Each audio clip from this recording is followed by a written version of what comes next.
Wait. Is this Bruno we're planning to sell for 100 million? Like, the thing that paid me is that we as United fans, like, all of us were like, oh, let us sell Bruno for 100 million. I use the money to improve the squad. See, for what I just watched for this Western game, you see Bruno. Bruno is Manchester United. Bruno is the backbone of Manchester United. Without Bruno, Manchester United cannot work. No wonder you see Ruben Amorim. Ruben Amorim told Ineos that, come Ineos, if you sell Bruno Fernandes, I'm going to have a big issue with you. See, we'll quarrel for a very, very long time. I might even quit this job. This is the only world-class player I know that you have in this squad. The only player that if I have like 3 of that kind of player in this squad, I'm good to go. We are winning the league.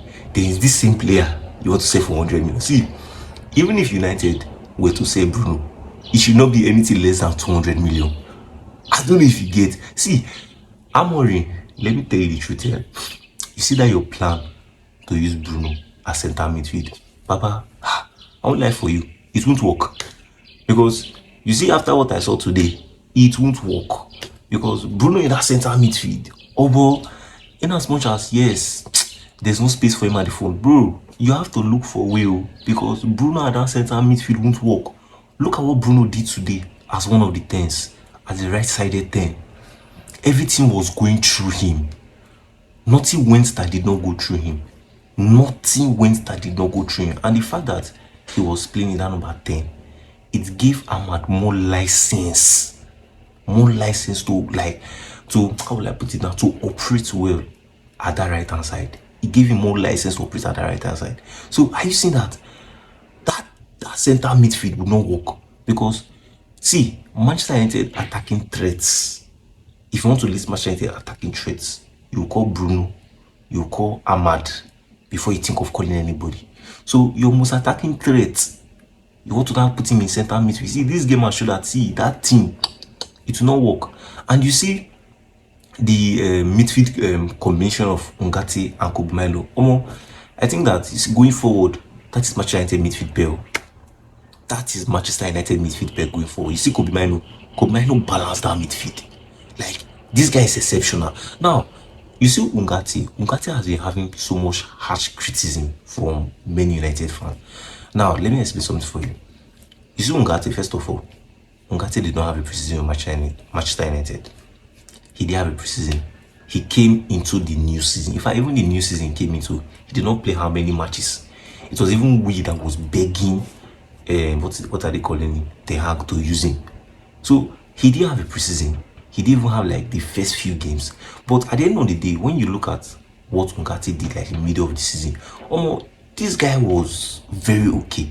I think we did not give Ugarte a chance, like a fair chance to say, okay, ball, let us see you. I think that this season will be Ungate's breakout season.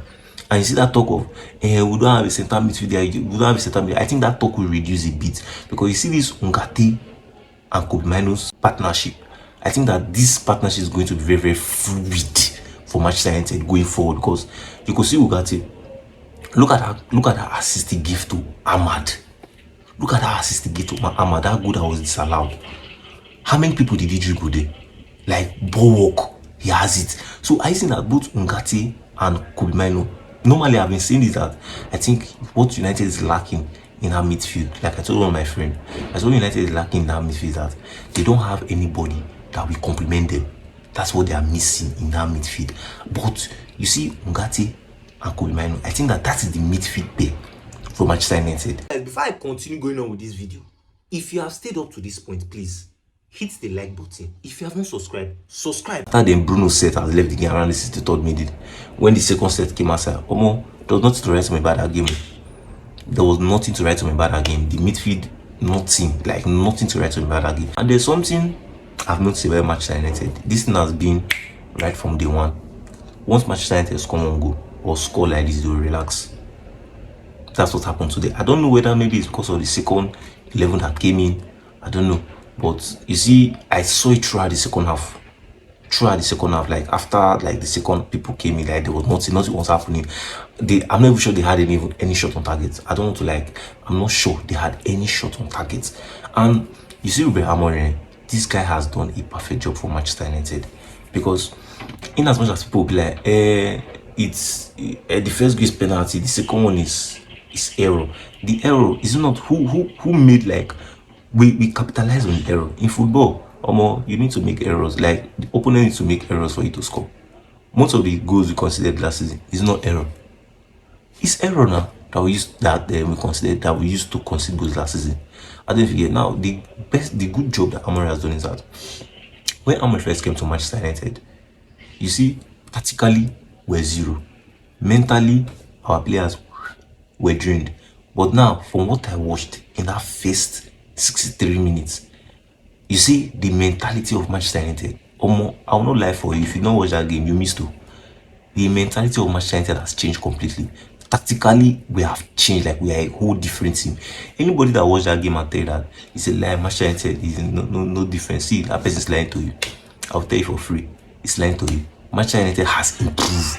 The only thing I know that we need to improve on we need to improve more on, is our possession, right? Because if you watch the Leeds game and watch this West Ham game, we did not really have enough possession in the game, right? The likes of Leeds, they actually outpossessed us. Like, they have more possession of the ball. Even West Ham, right? West Ham in today's game, they had more possession of the ball.